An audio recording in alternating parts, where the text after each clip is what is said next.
This speech was delivered by Willie Lynch on the banks of the James River in the colony of Virginia in 1712. Lynch was a British slave owner in the West Indies. He was invited to the colony of Virginia in 1712 to teach his methods to slave owners there. The term lynching is derived from his last name. Greetings, gentlemen. I greet you here on the bank of the James River in the year of our Lord 1712. First, I shall thank you, the gentlemen of the colony of Virginia, for bringing me here. I'm here to help you solve some of your problems with slaves. Your invitation reached me on my modest plantation in the West Indies, where I have experimented with some of the newest and still the oldest methods for control of slaves. Ancient Rome would envy us if my program is implemented. As our boat sails south on the James River, named for our illustrious king, whose version of the Bible we cherish, I saw enough to know that your problem is not unique. While Rome used cords of wood as crosses for standing human bodies along its highways in great numbers, you are here using the tree and the rope on occasions. I caught the whiff of a dead slave hanging from a tree a couple miles back. And you're not only losing valuable stock by hangings, you are having uprisings, slaves are running away, your crops are sometimes left in the fields too long for maximum profit, you suffer occasional fires, your animals are killed. Gentlemen, you know what your problems are. I do not have to elaborate. I'm not here to enumerate your problems. I'm here to introduce you to a method of solving them.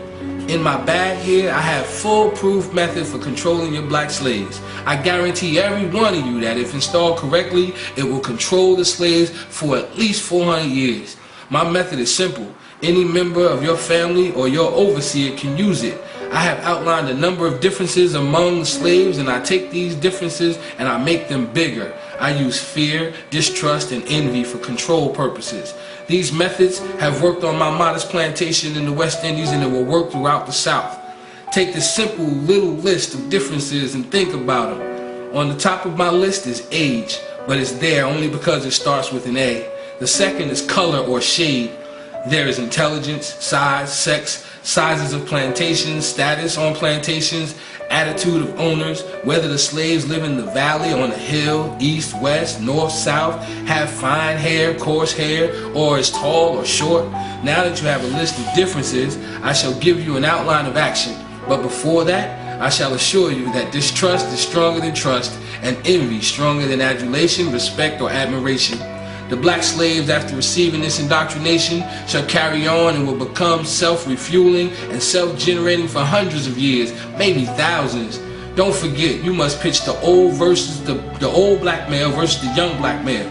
The young black male against the old black male. You must use the dark-skinned slaves versus the light-skinned slaves, and the light-skinned slaves versus the dark-skinned slaves. You must use the female versus the male, and the male versus the female. You must also have white servants and overseers who distrust all black, but it's necessary that your slaves trust and depend on us. They must love, respect, and trust only us. Gentlemen, these kids are your keys to control them. Use them. Have your wives and children use them. Never miss an opportunity. If used intensely for 1 year, the slaves themselves will remain perpetually distrustful. Thank you, gentlemen.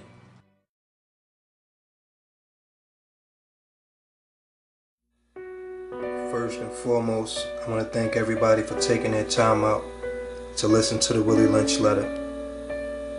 But I also want to explain the picture that you're seeing illustrated in front of you. For some people, it may be real simple to get. For others, they might need a little bit of explanation on what the picture may stand for. But basically, at the bottom of the picture, you see two young black men, one with a gun pointed to his head, the other one with a gun in his hand, and he's pointing the gun. And attached to the gun, you see a string. Attached to his wrist, you see a string. And attached to his elbow, you see a string. And if you go to the left, you see a hand and strings attached to the fingers, sort of like he's in control of everything the young black men do. And I'm going to show you how this connects to the Willie Lynch letter that he wrote in 1712, and it's 2010.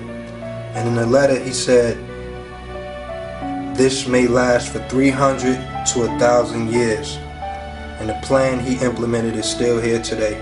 We still hate each other. We still talk about the old black men, young black men. It's a generation gap. We We talk about dark skin, light skin, everything he implemented in his letter. We still struggle with it today.